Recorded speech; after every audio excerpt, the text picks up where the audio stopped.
What's going on? Welcome back to the channel. Today we're going to talk to you about NIO. I want to go over some expectations for this upcoming week, what might cause some volatility in the stock price, and go over everything else you need to know. But first, make sure to hit that thumbs up, and with that, let's get right to it. So starting off, we don't have any data points, macro data points coming out this week. And as far as companies unveiling the earnings, only one that could potentially move the market would be Micron, and through algorithmic trading, it could potentially affect NIO. But in my opinion, this whole week is going to come down to two things. One is the market's interpretation of NIO Day. And from what I can see online, there's a lot of people who are very, very bullish. And then flip side, you have some people that are neutral. Not really bearish, but rather neutral. So again, you kind of have the market going to be digesting everything. And going into this upcoming week, NIO is on the verge of either a very nice push higher, aggressive push higher, or a lot of consolidation. So it closed exactly on a key pivot. Aside from that though, it's going to be analyst ratings. And so historically, every time NIO Day does happen, we get about 3 or 4 new analyst ratings. So potentially that could be coming as early as Monday.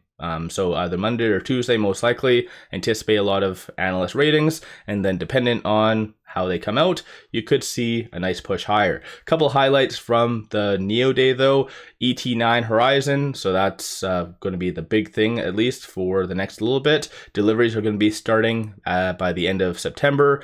Looks like the ES8, so they did really pledge and mention that they're going to do 40,000 in 2025. NIO, honestly, I think going forward, if they don't say a kind of a milestone or a target, then I feel like something's wrong. They absolutely love to do that. And you guys already know my viewpoint on that. They really, really need to hit that. Market generally does move higher when NIO actually gives these amounts.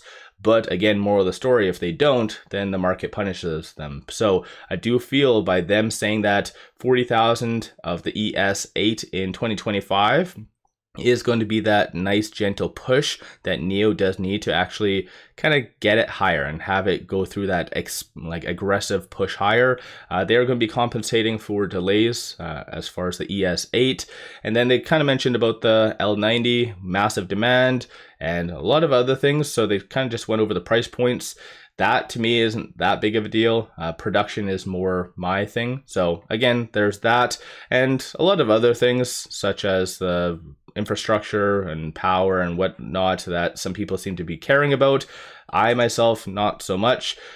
One thing I do want to share with you though is you can kind of see how there is a crazy amount of demand for the ES8. So supposedly some people are comparing this to kind of new Apple launches that you can't even get and even in the queue to do this. So that's, in my opinion, a pretty good sign. So maybe does justify that 40,000. Ultimately will come down to production. But aside from all of that though, one thing that did happen on Friday was shorts did return 6.46 million shares.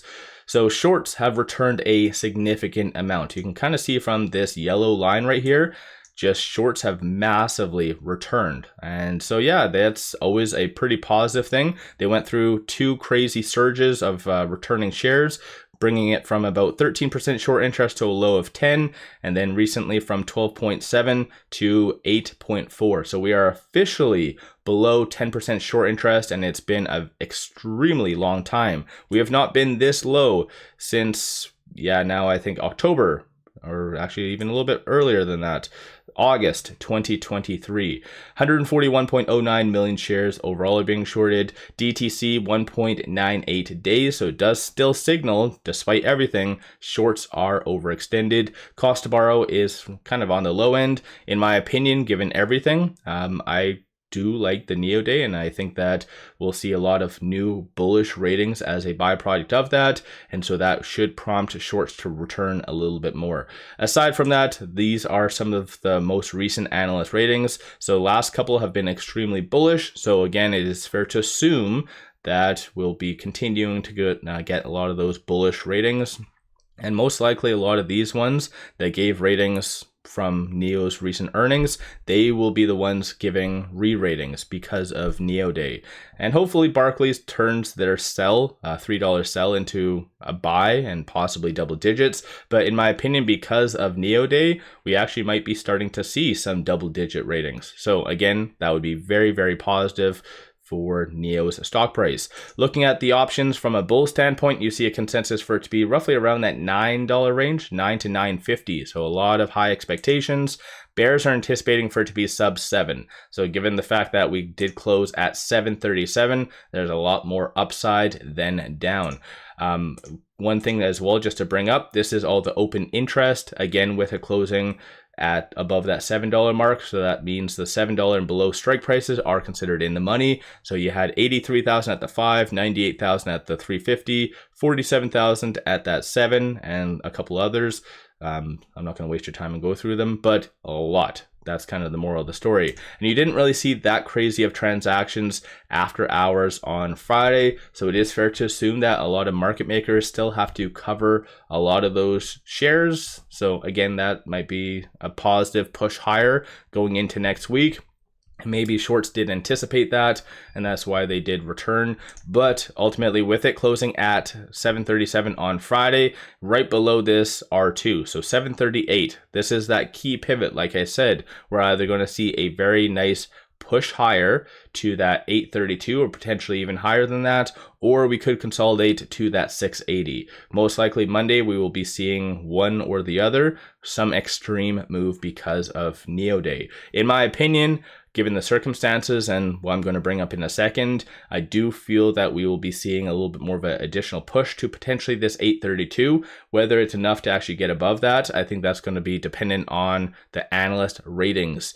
If they come in, let's say $8 or $7, something along those lines, market might not see that as overwhelmingly positive. But if we start to see double digits, that might be that kind of gentle push again to get it above that 832. So it's all going to come down to the data. And I know a lot of people are saying that $10 is coming next and then potentially 100. $10 definitely is very realistic, at least to assume in the short term, unless something crazy negative does happen to the broader market. But given the circumstances and the momentum, it's fair to assume that at least things should go higher from here. And one thing as well that I always generally bring up as a good tool to kind of analyze is shorts. The fact that shorts have returned this amount of shares is kind of staggering. And I've been covering like NIO for a good about 2 years on and off, maybe even a little bit longer than that. And this type of action has not happened ever. So again, that might be something to take note of. Aside from that though, on the actual chart itself, this is where you can kind of see a very nice push higher. You had this wall that did form on Friday. So pretty much around that 748, that's where you see a lot of kind of willing sellers. So that did form on Friday. If NIO was able to get above that early on because of the NIO Day kind of hype and so forth, then you could easily see that nice push higher. So it's all going to come down to if it can actually break above that. Market makers, like I said, will have to cover a certain amount of shares to cover those call options. So again, that might be also that nice push higher to kind of break it out. Even moving over to the weekly, this is something that in a general area that NIO's always really struggled with, and it's been somewhat the kryptonite to really cause it to go down. So again, I think this week is going to be very crazy, very volatile, and it's either we're going to see most likely that 9-ish, possibly even 10, or we could even see some further consolidation down to like that $6 range. It's going to be a lot of volatility. In my opinion, I do feel like we'll be seeing a little bit more upside. One thing to take note of, looking at the weekly, we have that 200-day moving average at 1028. So that's potentially going to be at least a good short-term target. So let me know your general thoughts on NIO. What do you see as coming for this week? Throw some price predictions in the comments below. What's your general thoughts on NIO Day? I know I gave a very brief overview, But what stood out to you as like, hey, I need to buy on Monday ASAP? What was that type of moment? Don't forget to hit that thumbs up and subscribe. I always greatly appreciate that. And then one final thing, pop over to my Patreon if you're looking for some solid buy signals on stocks, options, crypto, many of which have been absolutely on point. Definitely worthwhile to pop over there and take a look. With all that said, appreciate all of you watching.